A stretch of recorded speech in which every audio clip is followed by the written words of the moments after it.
Assalamualaikum warahmatullahi wabarakatuh. Selamat siang, salam sejahtera untuk kita semua. Semoga kita semua dalam keadaan sehat walafiat dimanapun kita berada. Pada video perkuliahan kali ini kita akan melanjutkan bab validasi, validasi bagian kedua. Yang akan kita bahas di video perkuliahan kali ini yaitu uji yang kedua, yaitu uji Kolmogorov-Smirnov atau kita sebut sebagai uji KS. Uji KS itu menghindari kompleksitas membangun selang-selang yang melekat pada uji kebaikan suai kuadrat yang kita pelajari di perkuliahan sebelumnya. Nah, uji KS ini dia membandingkan fungsi sebaran kumulatif dari suatu himpunan data, ya. Nanti kita simbolkan sebagai F hat, ya. Fungsi sebaran kumulatif dari himpunan data ini nanti kita sebut sebagai fungsi sebaran kumulatif empiris, ya. Nah, uji KS ini membandingkan fungsi sebaran kumulatif empiris dengan fungsi sebaran kumulatif teoritis yang kita simbolkan sebagai F, ya. Jadi nanti kita akan membandingkan F hat dengan F. Kalau misalkan F dan F hat ini dalam kutip dekat, ya, maka kita berargumen bahwa data itu memiliki sebaran F. Nah, uji KS ini merupakan salah satu bentuk dari uji hipotesis. Akan tetapi, ya, tidak seperti kebanyakan uji hipotesis yang lain, ya, kita tidak akan membandingkan suatu diskrepansi dengan suatu nilai tabel. Sehingga sebagai gantinya, ya, kita akan menghitung suatu p-value dengan simulasi. Nah, akibatnya langkah-langkah uji hipotesisnya akan sedikit berbeda untuk uji KS ini, ya.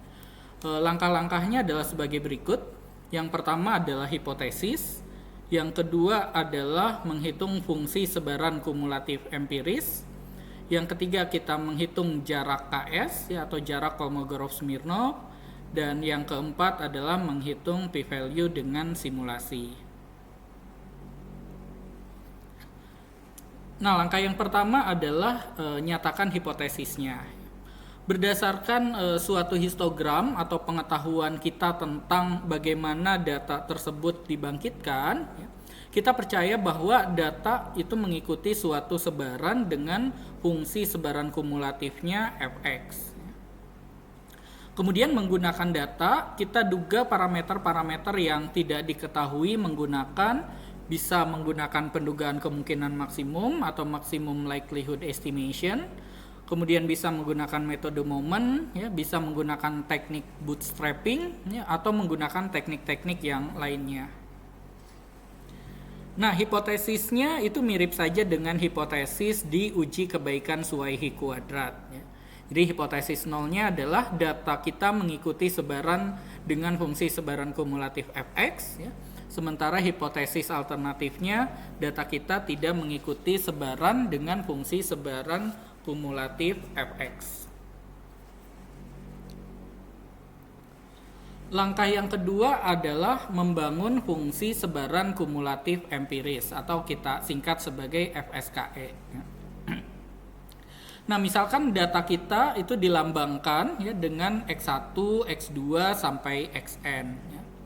Kemudian kita misalkan I itu sebagai fungsi indikator yang kita definisikan sebagai berikut, ya. Jadi I ini akan bernilai 1 kalau XI-nya itu lebih kecil sama dengan X dan 0 selainnya, ya. Jadi itu yang kita sebut sebagai fungsi indikator. Nah, fungsi sebaran kumulatif empiris atau FSKE itu kita notasikan sebagai F hat, didefinisikan sebagai F hat X, ya, penjumlahan dari fungsi indikator, ya, yang dikenakan ke XI kurang sama dengan X, ya. XI-nya ini datanya, kemudian dibagi dengan N. Nah, dari rumusan ini kita lihat bahwa F hat ini pada dasarnya adalah sebuah fungsi tangga yang memberikan bobot yang sama, ya, untuk setiap nilai data, ya. Bobot yang samanya yaitu 1/n, ya. Akibatnya, untuk semua nilai data yang diurutkan dari yang terkecil hingga yang terbesar, kita hanya menambahkan 1 per n. Ya. Sehingga nanti nilai kedua akan sebesar 2 per n, nilai ketiga akan sebesar 3 per n, dan seterusnya.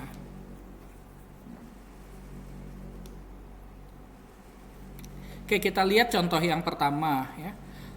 Misalkan nilai-nilai data yang diperoleh ya, dan telah diurutkan itu minus 11, 0, dan 2. Ya. Tentukan nilai-nilai fungsi sebaran kumulatif empiris yang bersesuaian.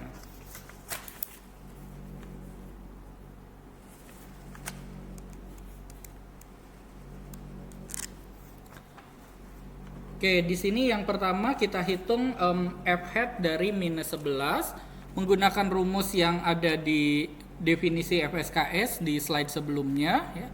Kita punya ini sigma I dari 1 sampai N, N-nya 3 ya, karena kita punya 3 nilai data. Kemudian fungsi indikator XI kurang sama dengan min 11 dibagi 3. Ya.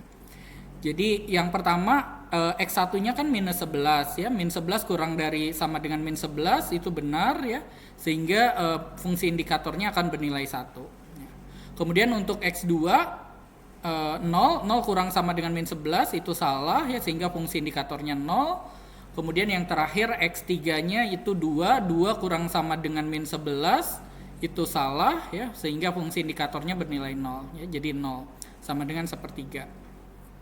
Kemudian untuk yang 0 ya, min 11 kurang sama dengan 0 benar, nilainya 1 ya. Kemudian 0 kurang sama dengan 0 benar, nilainya 1. 2 kurang sama dengan 0 itu salah, sehingga fungsi indikatornya nilainya 0 ya, sehingga f hat 0 itu 2 per 3. Terakhir untuk f hat 2 ketika X1 nya min 11 ya, min 11 kurang sama dengan 2 benar ya, fungsi indikatornya bernilai 1. 0 kurang sama dengan 2 benar, fungsi indikatornya bernilai 1. Dan 2 kurang sama dengan 2, fungsi indikatornya itu bernilai 1 ya. Sehingga f hat 2 itu sama dengan 1 ya. Jadi ini merupakan fungsi tangga ya, di mana bobotnya itu sama dengan 1 per n, 1 per 3 ya, karena kita punya 3 nilai data ya. Jadi untuk yang data pertama yang kita urutkan dari yang terkecil sampai terbesar, fungsi sebaran kumulatifnya itu 1 per n ya. Kemudian untuk data yang kedua itu tinggal tambah 1 per n saja ya, sepertiga tambah sepertiga, 2 per 3. Untuk data berikutnya tinggal tambah lagi dengan 1 per n ya, ditambah dengan 1 per 3 sehingga hasilnya 1. Nah, dengan catatan bahwa faktanya untuk sembarang 3 nilai data yang unik ya, jadi datanya berbeda, FSKN-nya itu akan bernilai sepertiga, 2 per 3, dan 1. Oke, bagaimana kalau misalkan kita punya 3 nilai data tapi 2 nilai datanya itu sama, bagaimana nanti FSKN-nya ya? Kalau misalkan kedua data tersebut itu yang terkecil, berarti nanti fungsi sebaran kumulatif empirisnya itu hanya 2 per 3 dan 1 ya. Sementara kalau 2 data yang sama itu nilainya yang paling besar, nanti fungsi sebaran kumulatif empirisnya itu tinggal 1 per 3 dan 1 ya.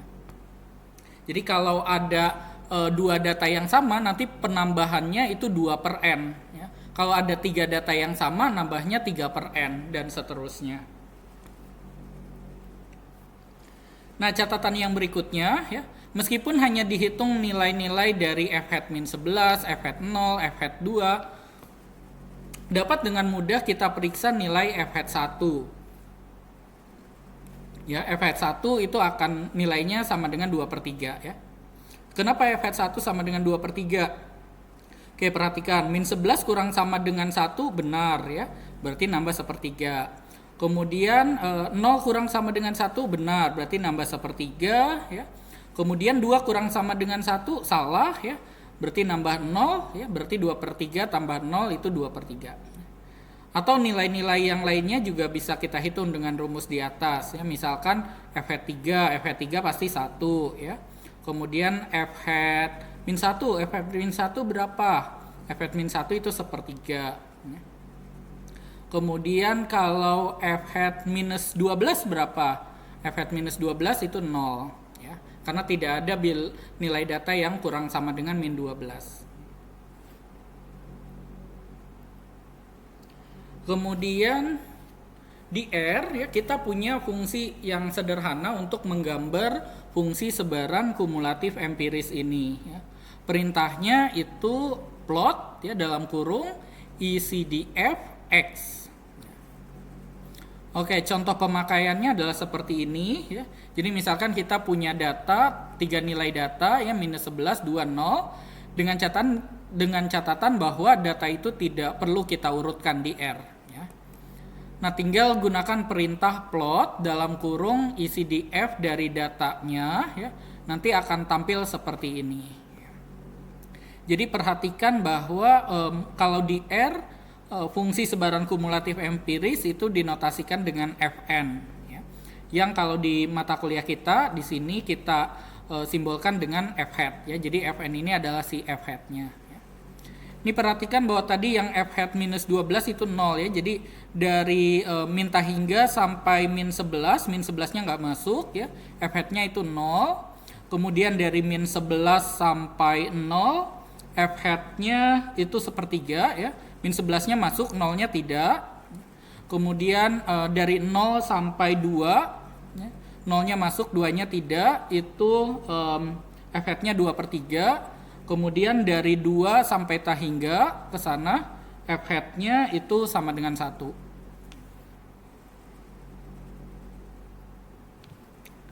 Nah, kemudian yang ketiga ya, langkah di uji Kolmogorov-Smirnov adalah kita menghitung jarak KS ya, atau jarak Kolmogorov-Smirnov. Nah, diskrepansi pada suatu uji KS ini kita sebut sebagai jarak KS ya. Apa itu jarak KS ya? Jarak KS ini adalah jarak terbesar ya, F hat XI ya. XI ini berarti data yang sudah diurutkan ya, dari F XI ya. Jadi jarak antara fungsi sebaran kumulatif empiris di XI ya dengan fungsi sebaran kumulatif empiris yang teoritis dari XI ya, untuk semua I. Nah, secara gambar prosesnya itu terlihat sebagai berikut. Jadi misalkan kita punya data ya yang kita tidak ketahui sebarannya ya, kita tidak tahu parameternya. Kemudian datanya itu kita urutkan ya, X1, X2 sampai Xn ya. X1 ini yang terkecil ke 1, X2 yang terkecil ke 2 sampai Xn yang terbesar ke N. Nah, dari data yang sudah diurutkan ini kita bangun fungsi sebaran kumulatif empirisnya atau F hat-nya menggunakan rumus pada definisi 1 di slide sebelumnya. Kemudian ya, berdasarkan histogram atau pengetahuan kita tentang data ya, kita pilih fungsi sebaran kumulatif yang mungkin ya, yang mungkin bisa memodelkan data kita ya, sehingga kita pilih fungsi sebaran kumulatif teoritisnya ya. Nah, dari fungsi sebaran kumulatif empiris dan fungsi sebaran kumulatif teoritisnya itu nanti kita hitung jarak KS ya. Nanti jarak KS itu kita lambangkan dengan D kecil. Nah, untuk jarak KS-nya, sebelum ke jarak KS, kita mulai definisikan jarak atas dan jarak bawah terlebih dahulu ya. Upper distance dan lower distance. Pertama kita lihat dulu jarak atas. Jarak atas itu kita definisikan sebagai DUI ya. Jadi D-nya ini jarak ya, distance, U-nya ini upper ya, atas ya, kemudian I-nya ini yang ke I-nya, data yang ke I yang sudah diurutkan, data terkecil ke I itu sebagai selisih ya antara F hat XI dengan F XI. Jadi selisih antara fungsi sebaran kumulatif empiris dengan fungsi sebaran kumulatif teoritis di XI. Oke, kita lihat contohnya ya. Misalkan kita punya pembacak X itu menyebar seragam 01. Kemudian misalkan 3 nilai data yang sudah diurutkan itu 0,2, 0,7 sama 0,8. Jadi kita punya 3 nilai data di sini ya. Maka jarak-jarak atasnya ya itu akan menjadi seperti ini ya. Yang pertama DU1 ya. Ini adalah fungsi sebaran kumulatif empiris di X1 ya, data ke-1 yang sudah diurutkan, data terkecil ke-1. Kemudian dikurangi fxi. Oke, karena di sini 3 nilai datanya itu berbeda semua, maka fungsi sebaran kumulatif empirisnya berdasarkan catatan yang tadi itu tinggal 1/3, 2/3 sama 1 saja. Kemudian fungsi sebaran kumulatif empiris di 0,2, karena kita punya fungsi seragam 0,1, fungsi sebaran kumulatifnya itu sama dengan X. Ya.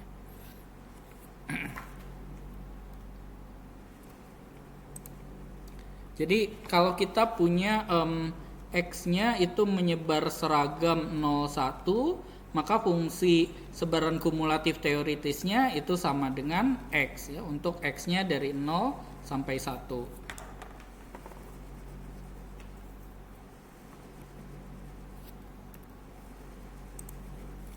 Oke, jadi F0,2 itu 0,2 ya, sehingga DU1 itu kita punya 2/15 ya.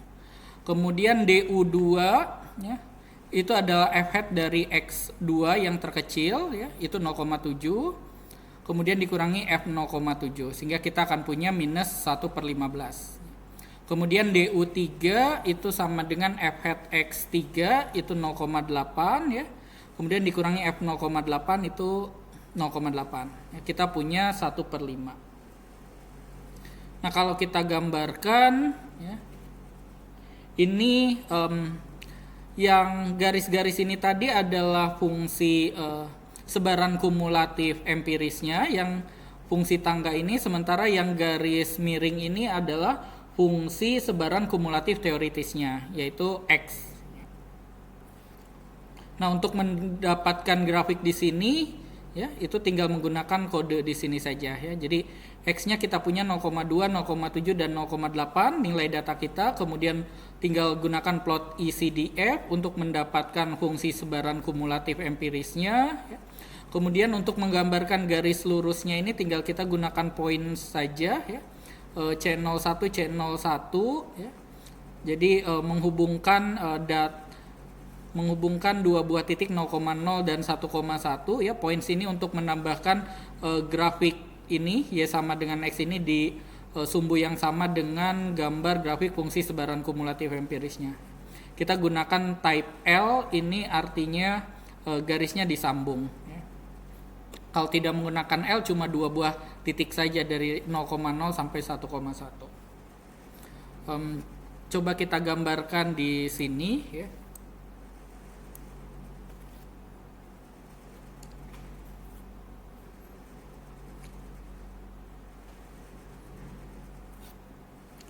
Oke, jadi kalau misalkan kita coba gambarkan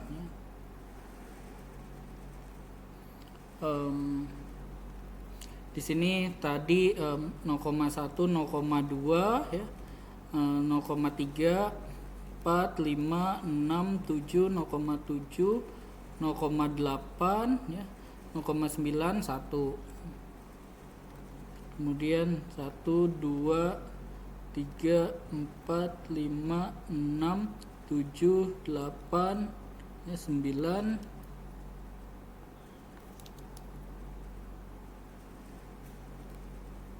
10 misalkan di sini ya. Oke, jadi tadi untuk F hat-nya ya, untuk yang 0,2 itu 1/3 ya. 1/3 itu 0,33 ya, di sini misalkan 1/3. Ini jadi di sini bulatan kosong ya, ke sini ini garisnya. Kita coba gunakan warna yang berbeda saja.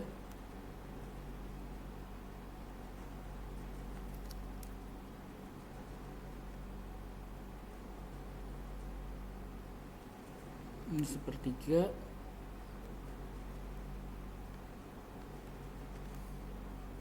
Oke, kita gunakan warna merah di sini. Ini 0,2 ya, di sini garisnya. Kemudian di 1/3 ini sampai 0,7. Kemudian 2/3 itu sekitar 0,6 ya. Ini 0,3, 4, 5, 6, 0,67 di sini misalkan ya. 2/3.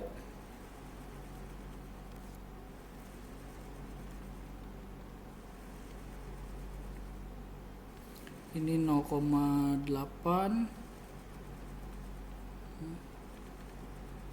Kemudian di sini 1,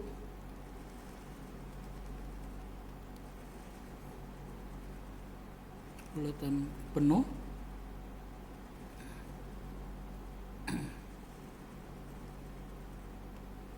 Oke, jadi yang garis merah ini artinya si f hat x ya. Oke, kemudian untuk yang fungsi sebaran teoritisnya kita coba gambarkan menggunakan garis yang ini ya.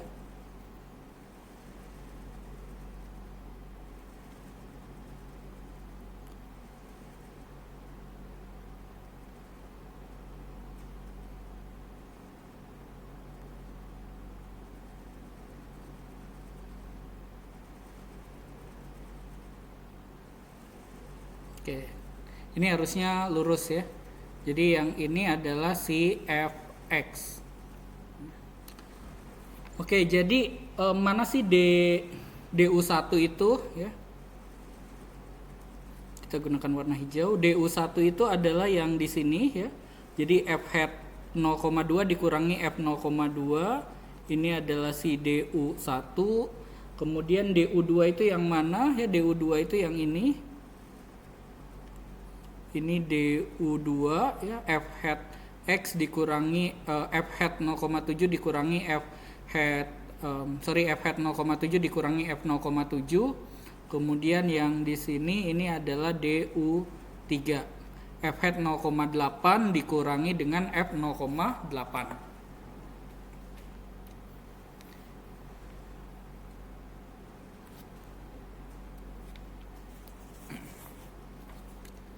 Nah, ingat kembali bahwa data kita ya itu kan X1, X2 sampai Xn.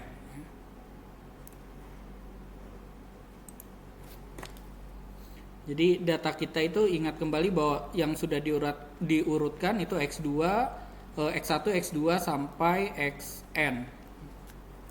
Intinya ya, setiap Xi itu bisa kita tulis sebagai Xi ditambah epsilon. Ya, jadi setiap Xi itu dapat kita tulis sebagai Xi ditambah epsilon. Ya, khususnya kalau nilai datanya itu kontinu. Ya. Akibatnya ya secara khusus fungsi tangga mungkin belum melompat di Xi, ya, tetapi telah melompat di Xi plus epsilon. Ya. Nah, hal ini berarti bahwa jarak sebenarnya dihitung dari f hat xi min 1 ya, hingga f hat xi. Jadi yang di sebelah sini ya, f hat xi min 1 ya dikurangi dengan f hat xi. Jadi yang di sebelah sini.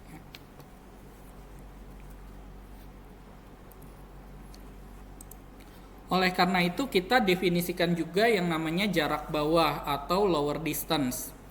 Nah, untuk jarak bawah ya, kita pertama misalkan dulu x0-nya itu dengan minus hingga ya. Nah, jarak bawah didefinisikan sebagai DLI ya. Jadi D-nya distance, L-nya lower ya. Jadi lower distance atau jarak bawah ke I ya itu adalah f hat xi min 1 dikurangi f xi ya. Kenapa kita misalkan x0? Karena untuk i-nya 1 kita butuh x0.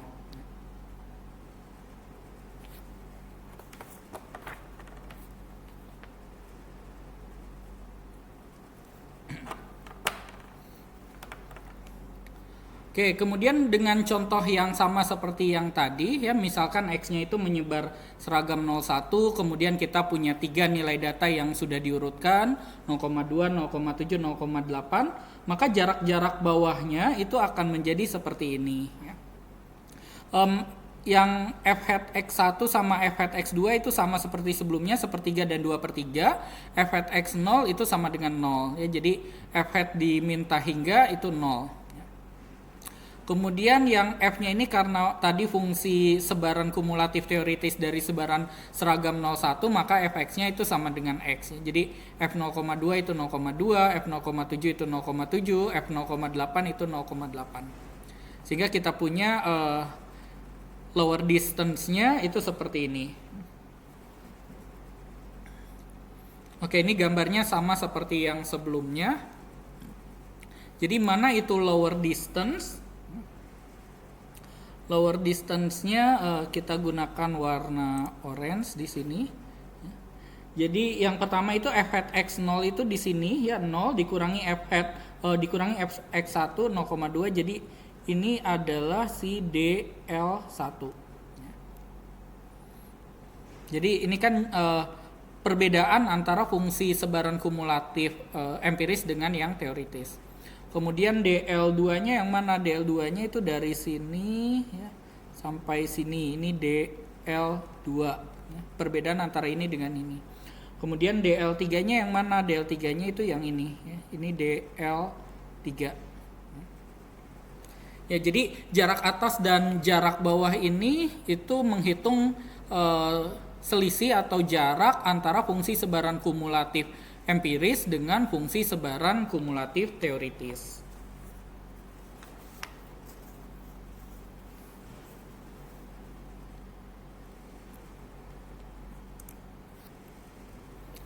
Nah, jarak KS-nya itu sendiri itu kita definisikan sebagai maksimum ya dari nilai mutlak ya semua jarak atas dan jarak bawahnya untuk setiap i.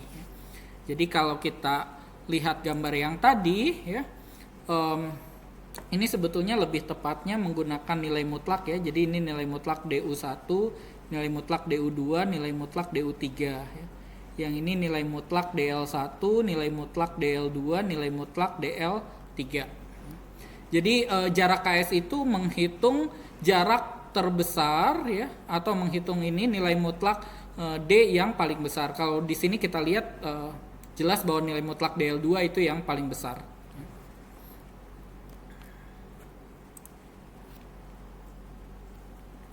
Nah, jadi kalau kita menggunakan contoh yang tadi, maka jarak KS-nya itu maksimum dari nilai mutlak yang DU1, DU2, DU3, DL1, DL2, dan DL3. Itu kita dapat yang DL2 tadi. Ya, DL2 itu 11/30. Oke, jadi ini cara menghitung jarak KS ya, di langkah yang ketiga di uji Kolmogorov-Smirnov. Nah, perlu dicatat bahwa D ini itu dibatasi oleh nilai 0 dan 1 ya, karena fungsi sebaran kumulatif empiris dan fungsi sebaran kumulatif teoritis itu kan daerah hasilnya itu antara 0 sampai 1 ya. Kemudian nilai 0 ya itu bisa terjadi kalau untuk setiap i ya f hat xi-nya sama dengan fxi ya. Jadi kalau f hat-nya sama dengan f ya, itu pasti nanti nilai jarak ks-nya itu akan sama dengan 0. Nah, nilai 1 itu jarang terjadi ya, tapi bisa terjadi kalau kita hanya memiliki satu nilai data saja. Nah, intinya ya, hal ini itu berimplikasi bahwa kalau nilai D-nya besar ya, maka F hat itu tidak sama dengan F. Nah, yang berarti nanti berarti fungsi sebaran kumulatif teoritisnya itu nggak sama dengan fungsi sebaran kumulatif empirisnya. Artinya data kita tidak menyebar dengan fungsi sebaran kumulatif F besar. Ya. Tapi nilai D yang seperti apa sih yang dianggap besar gitu ya? Nah, untuk menentukan apakah D itu besar atau tidak, itu kita butuh sebaran bagi peubah acak D besar. Ya. Nah, tapi ketika parameter-parameter dari sebarannya itu tidak diketahui, ya, tidak ada sebaran bagi D yang diketahui. Nah, untuk alasan ini, ya, kita tidak bisa secara sederhana menghitung p-value. Nah, sebagai gantinya, ya, kita akan menyimulasikan p-value.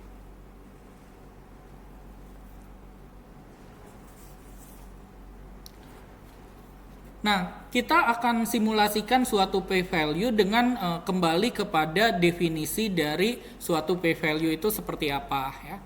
Kita ingat kembali bahwa definisi dari p-value itu adalah peluang melihat suatu nilai, ya, se-ekstrim D, ya, atau lebih buruk dengan asumsi bahwa sebaran yang sebenarnya adalah F besar.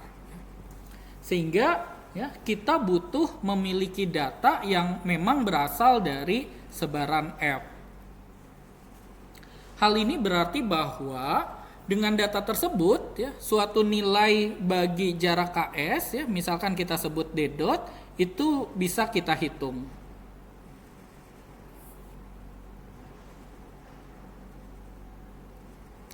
Nah, kalau misalkan D dotnya itu lebih kecil dari D, ya, maka kita mungkin, ya, menduga bahwa diskrepansinya itu dalam kutip besar, ya.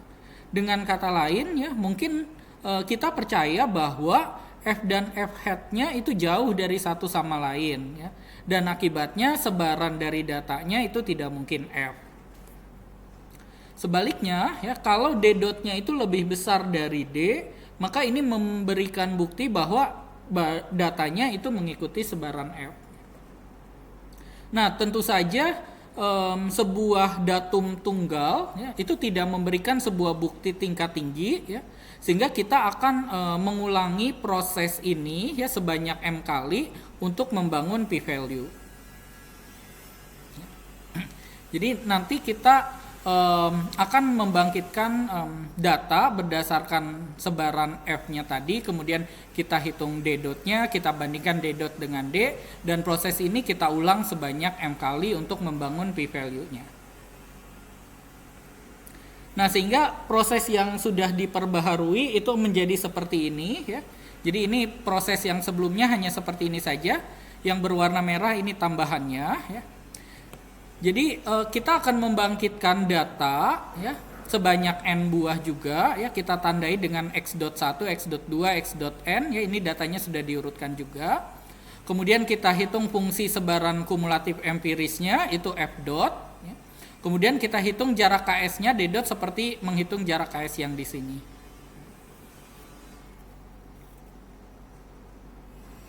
Kemudian nanti kita akan bandingkan D dot dengan D, ya. Dan proses ini akan kita ulang sebanyak M kali. Jadi proses yang diulang sebanyak M kali ini itu nanti kita gunakan untuk membangun p-value-nya. Jadi secara umum, ya, untuk uji Kolmogorov-Smirnov ini, ya, apa yang akan kita lakukan itu seperti ini, ya. Yang pertama kita bangkitkan sebuah himpunan data x.1, x.2 sampai x.n yang mengikuti sebaran F dan kita urutkan. Nah, perlakukan data ini sebagaimana kita memperlakukan data aslinya x1, x2 dan seterusnya sampai xn, ya. Hal ini berarti, ya, kita harus menentukan fungsi sebaran kumulatif empirisnya, ya, yaitu f dot.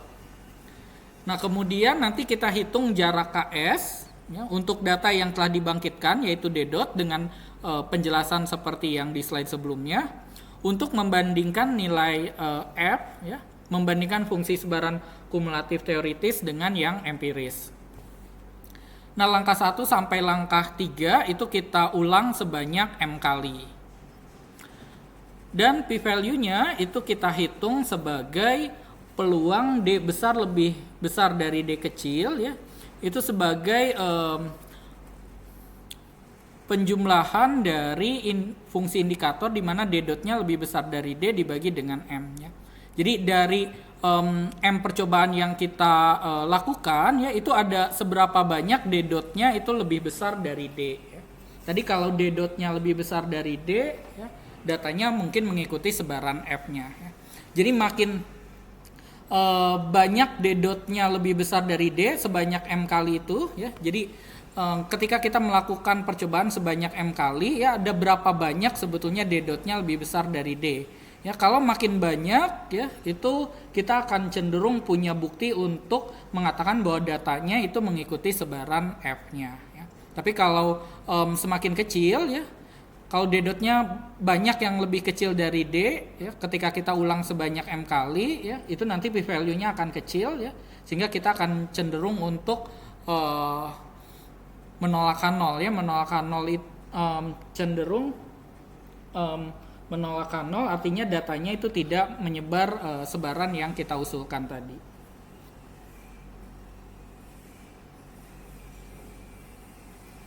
Nah, p-value-nya itu diinterpretasikan seperti p-value yang lain yang di slide-slide sebelumnya ya. Jadi kalau p-value-nya itu lebih besar dari 0,1, kita interpretasikan tidak ada bukti untuk menolakkan nol ya.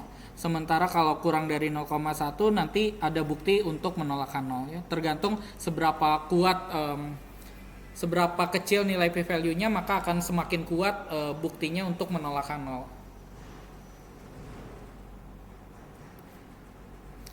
Oke, kemudian kita lihat contohnya ya.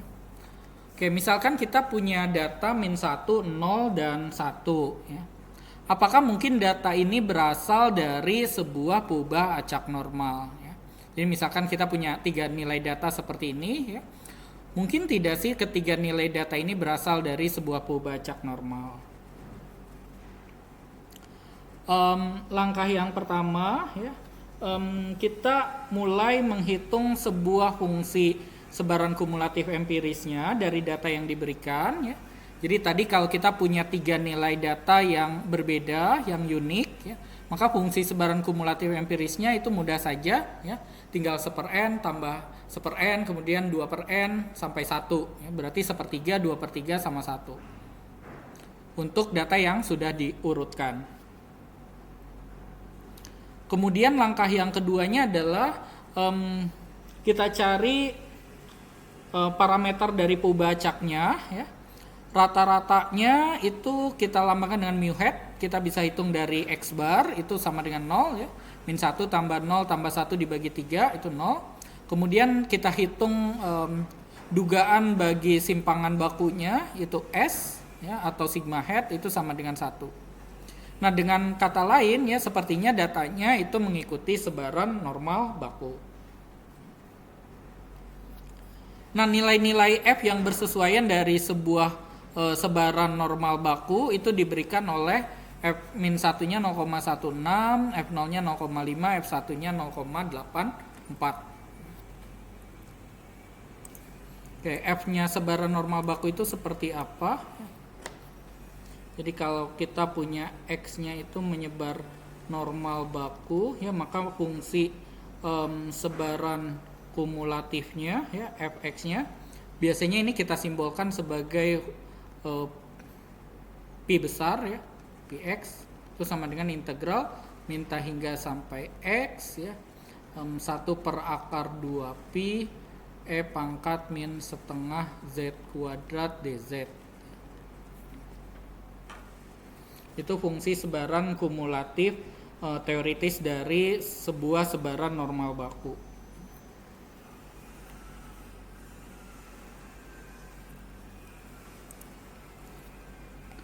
Kalau misalkan menggunakan R ya, itu nanti tinggal gunakan penom saja ya. Jadi fx-nya itu tinggal, kalau menggunakan R tinggal penom dari x.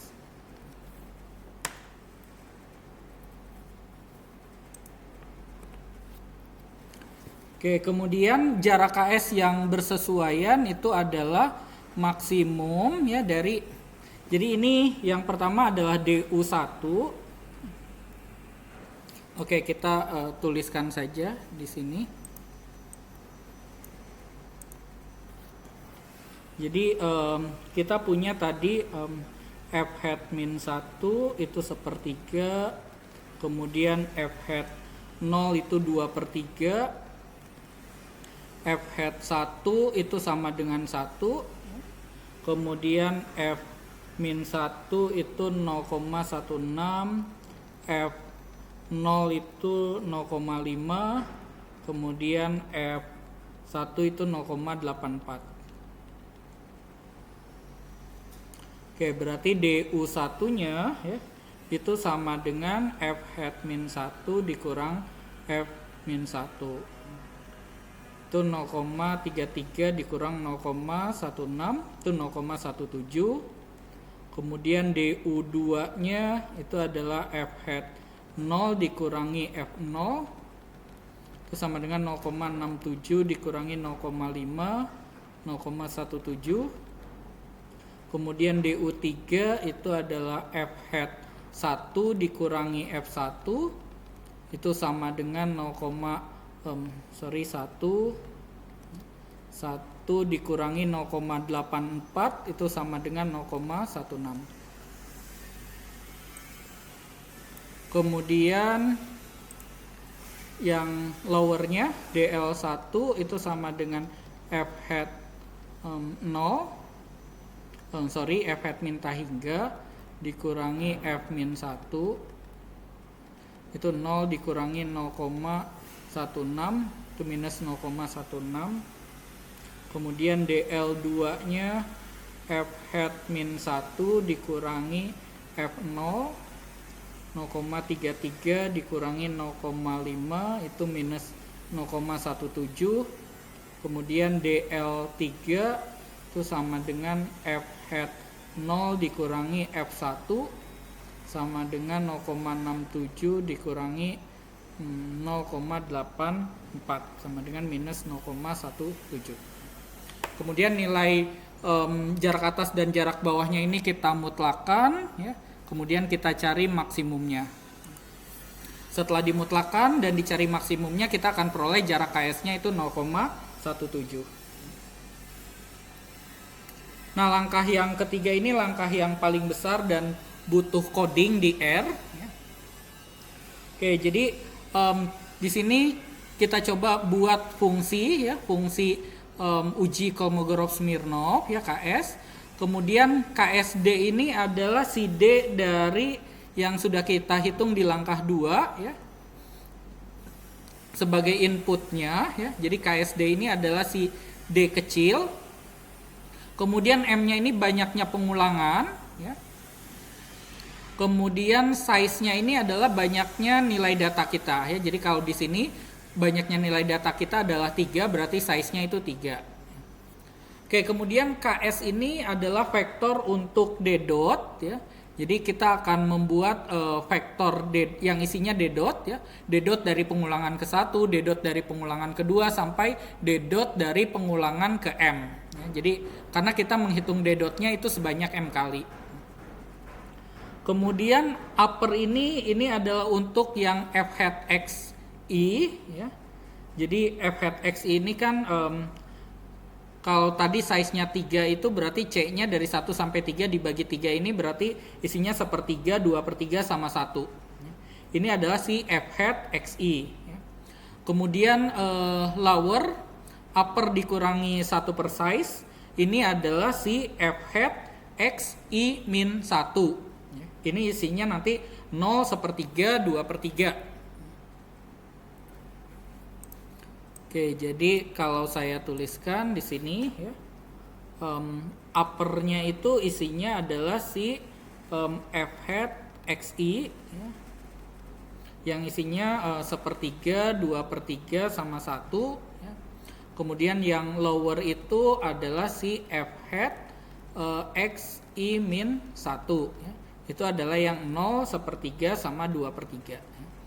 Jadi yang upper itu isinya yang ini ya, ini si upper, kemudian ini yang si lower.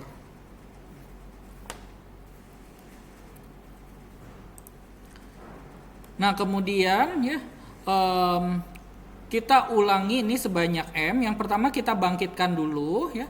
Bangkitkan dari sebaran normal ya, karena tadi kita menduganya ini pubacak normal ya, sebanyak size ya, size-nya sebanyak 3 tadi. Kemudian ini yang tadi prediksi yang hasil pendugaan parameternya ya, minnya 0, simpangan bakunya 1, kemudian kita urutkan.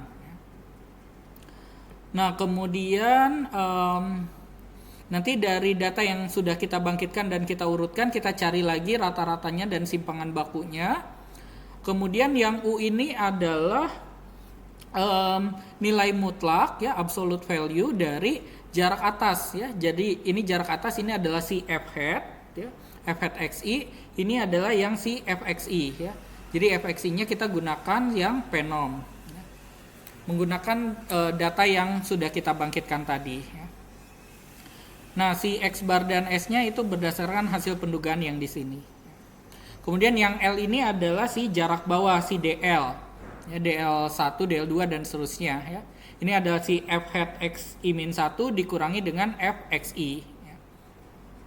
Nah, nanti si D dotnya ini kan maksimum dari semua jarak atas dan jarak bawahnya yang sudah dimutlakan. Sehingga kita peroleh D dotnya nanti sebanyak M. Ya, karena kita bangkitkan, kita ulangi sebanyak M. Nah, jadi kalau misalkan di sini p-value-nya ya kita hitung, kita bandingkan D dot dengan si D yang sudah kita hitung. Ya. Jadi kalau D dotnya selalu lebih besar dari D, ya, nanti di sini akan semakin besar ya, akan semakin mendekati M lengthnya, nanti dibagi M itu akan semakin mendekati 1. Ya. Tapi kalau D dotnya itu lebih kecil dari D, nanti di sini banyak nolnya. Ya. Jadi nanti p-value-nya makin kecil. Nah, kemudian kita run, kemudian kita hitung p-value-nya, ya. Menghitung p-value-nya ini sama dengan 1, ya. Artinya D dot-nya itu selalu lebih besar dibandingkan D.